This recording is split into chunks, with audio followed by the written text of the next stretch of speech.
If you ask, if that all of that plays out just as I said, I think they actually might trade him. Because I'm one of the most competitive guys, and I've gave everything I can for the city of Milwaukee. I bleed green. Going into the summer of 2020, all eyes were on Giannis Antetokounmpo. At that point, the trend was for a superstar to give his original team 7 years to build a contender around him. If they succeeded, then chances are the star could stay. But if not, then more likely than not, they'll demand a trade or just sign somewhere elsewhere like LeBron James did or Kevin Durant did. But Giannis Antetokounmpo did something completely different. Following a huge blockbuster trade that sent Drew Holiday to the Milwaukee Bucks, Giannis Antetokounmpo stayed, and subsequently the Milwaukee Bucks won a championship in 2021, so their second NBA title in team history and first since 1971. But they haven't established the long-term dominance that many thought they would. After losing by almost 30 points in a crucial Game 7 in the Eastern Conference semis against the Celtics the following year, the Bucks' downward spiral has since continued. So before we get to the content, we are less than 3,000 subscribers away from 1 million subscribers, and now that we get all that out of the way, cue the intro.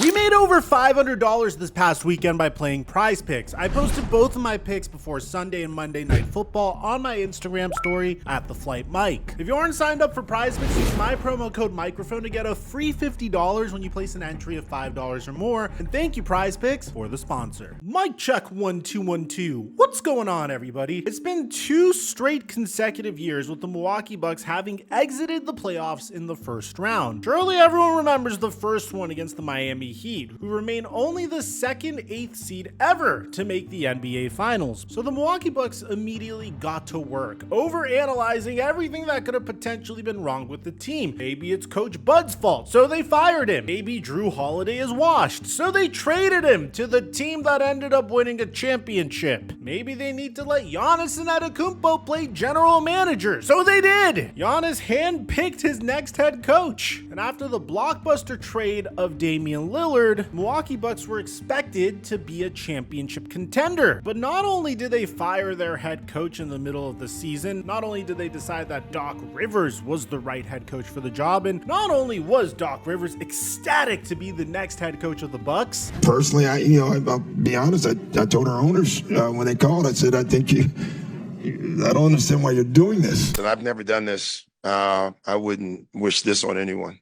I can tell you that just from the day and a half.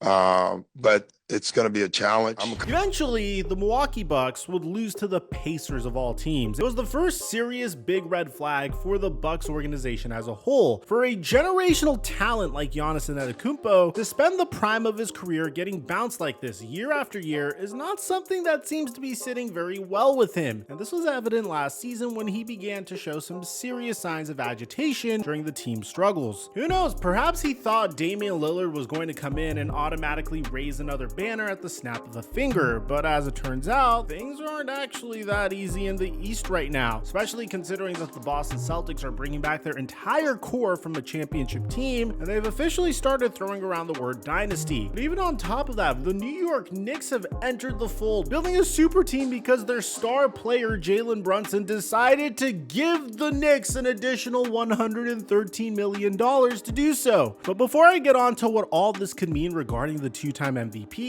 and his future or potential lack thereof in Milwaukee, I would be remiss if I also didn't add that a lot of the reason for his team's recent playoff failures is because of injuries. We're not going to spin the narrative here. Giannis has been all but active over the last 2 postseasons and even missed the entire 2024 playoffs. However, there is also a flip side to this because there's actually a very real argument to be made that the only reason they even advanced beyond the second round during their title run was because of the injuries to Kevin Durant Durant and Kyrie Irving when the Bucks faced off against the Brooklyn Nets. And oh yeah, of course, the fact that Kevin Durant's feet are way too freaking big. Now, before you say that's a ridiculous hypothetical, it's actually a statement that came from Justin Jackson, a player that was literally on the Bucks team that year. But regardless of the recent slew of injuries for and against Milwaukee in recent history, it doesn't mean that Giannis is going to be any happier or more understanding about the team's objective results. And to tell the truth, his discontent in Milwaukee is something that has been kind of going under the surface for quite some time. We can actually look back to last year when rumors were already swirling around what would happen if the Bucks had a disappointing end to the season. Look at what the legendary Zach Lowe had to say about this. Then you get to the offseason.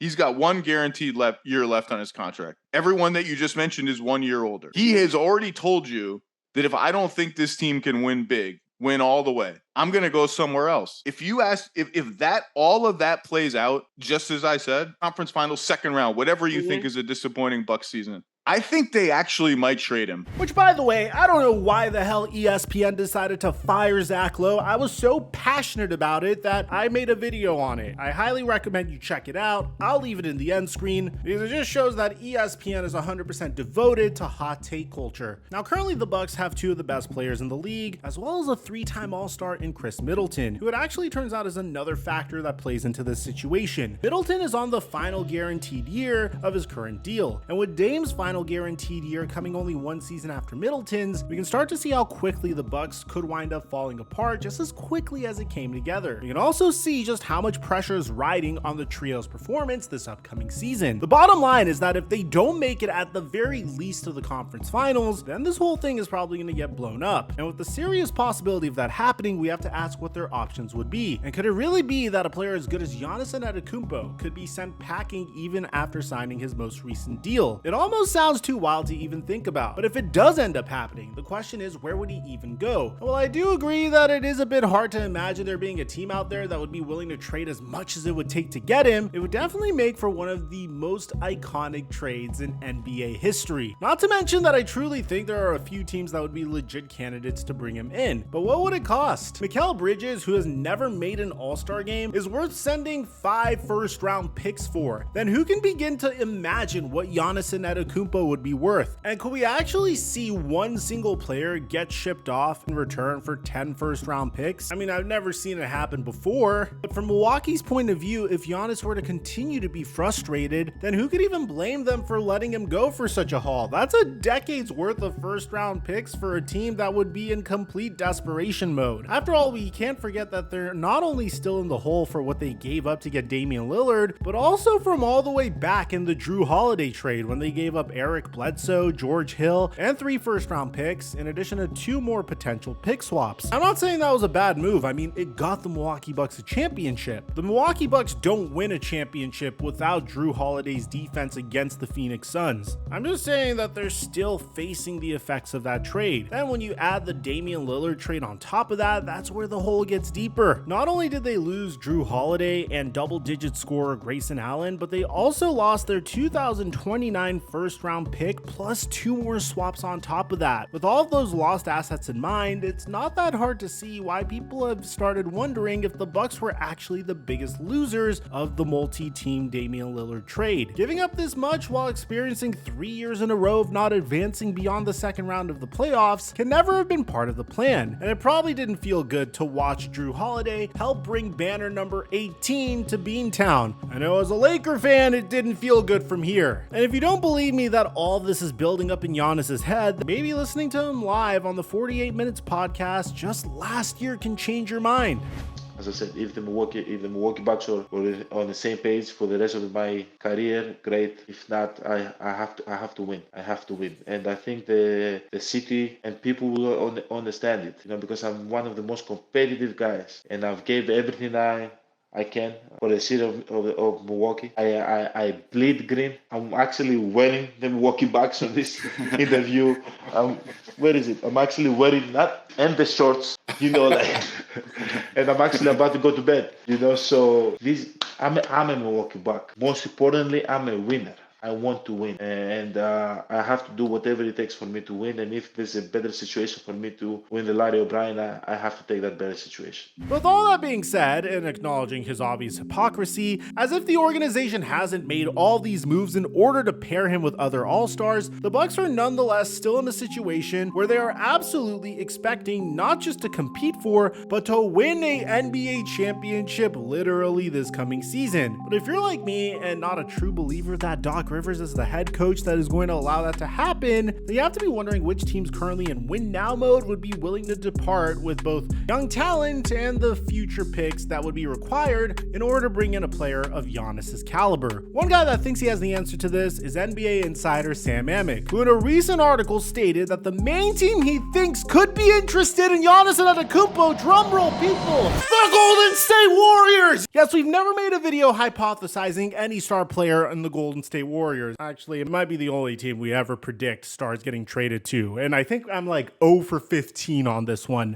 So I know what you might be thinking. Really, Mike? Golden State? But listen, hear me out first. Steph Curry is set to turn 37 this season and is approaching the inevitable end of his career. So the Golden State Warriors would obviously do whatever it takes to give him one last chance at a championship. It's also possible that the Warriors have some of the young talent Milwaukee could seek in the form of Jonathan Kuminga. They also have all-rookie first-team guard Brandon Podziemski, Trace Jackson-Davis, who was within one vote of making the all-rookie second team, and if they were to include some draft picks, here's what a trade package could look like. The Bucks would get Jonathan Kuminga, Brandon Podziemski, Moses Moody, 4 unprotected first-round picks, and pick swaps. Again, Steph Curry's about to be 37 years old. You know how valuable the Warriors' unprotected 2027 first-round pick is going to be? Or their 2029 or their 2031? The Warriors' dynasty is already over. This team was a play-in team last year, and they lost Klay Thompson and are bringing in Buddy Hield and Kyle Anderson instead. This team doesn't have championship hopes this season with Steph Curry. So could you just imagine what it's going to look like once Curry is gone? This proposal would keep Steph Curry's title window open just a little bit longer, but as you can see, it would involve them giving up quite a lot. Whether or not Warriors general manager Mike Dunleavy would be willing to bargain the team's post-Curry future away for an injury-prone star entering his 30s is yet to be seen. Though, however it turns out, I think we can all agree that a pairing of Steph and Giannis would not only be one of the best in today's NBA, but one of the best of all time. If that doesn't happen and Golden State elects to let their dynasty get etched into the sands of time respectably, instead of going out with a potentially mistaken home run swing, then there are still a few other teams that could consider going after him. One of those teams is the Dallas Mavericks, the team that famously missed on drafting him back in 2013 when Mark Cuban traded back from number 13 to 18 and allowed the Bucks to take him at 15. Another team that has been rumored to be a possibility is the Miami Heat, and as much as the Heat fans have grown to love Jimmy Butler, something tells me they'd take Giannis over him if the opportunity presented itself. But since Milwaukee is currently one of 4 teams locked into the second apron and are exceeding the cap limit by almost $53 million, the only way this would work is via a sign and trade that ships Jimmy Butler to Milwaukee, or if they found somewhere else for him to go. The Heat also have players that could sweeten the deal with guys like Tyler Hero and Chaim Jaquez Jr., and this one in my opinion is a little bit more unlikely. But could you imagine the front court of Bam and Giannis? That would be one of the best defensive front courts in NBA history. The final team that I could think of is a huge dark horse, but man, this would be a video game like scenario. Could you imagine if the San Antonio Spurs traded for Giannis? Just imagine the length in that front court. Wemby and a healthy Giannis Antetokounmpo on the same team. It's probably not gonna happen, but the Spurs have half a dozen first round picks, so it's possible that it could. So now with my speculation in regards to where Giannis gets traded to is out of the way, there's one team that I think would have a better chance than all of them to bring him in. An article from Sports Illustrated last year stated what many others have since come to realize, that the West's #1 seed from last year's playoffs, the OKC Thunder, would be the team with the highest likelihood to pull this off. The long list of assets they have acquired in recent history is pretty well documented, but just in case you are somehow unaware of the extent of it, ESPN has actually placed them as the top future franchise in the entire league in regards to their storehouse of first round picks. And while I'm still not positive it would be the best idea to pack up either Chet Holmgren Holmgren or budding superstar Jalen Williams, alongside a plethora of picks, they could do so and maybe still even have some leftovers. After all, they have 15 first-round picks and 12 more second-round picks until just 2029. That's 27 picks in the next 5 years, which is why I say that they would be the team out of all of them to pull this off. And yes, it would most definitely be a serious sacrifice, but for an organization that hasn't won a championship since all the way back in 1979 when they were still the Supersonics, perhaps an opportunity to pass upon a guy that has finished top 4 in MVP voting 6 years in a row would be a little too hard to let go. With all these teams in mind, I think we can all agree that wherever he ends up, Giannis is going to at least have a certain degree of success. But there's not a guarantee that he'll be set up any better than he currently is this year in Milwaukee. If he can stay healthy, I fully expect him to thrive against the pressure and make a legit run at the Boston Celtics. Let me know in the comment section down below. Do you think Giannis is likely to be traded within the next couple of years or so? I'd like to hear what you have to say. Aside from that, I'm your boy Mike, and I'm dropping our mic until our next upload.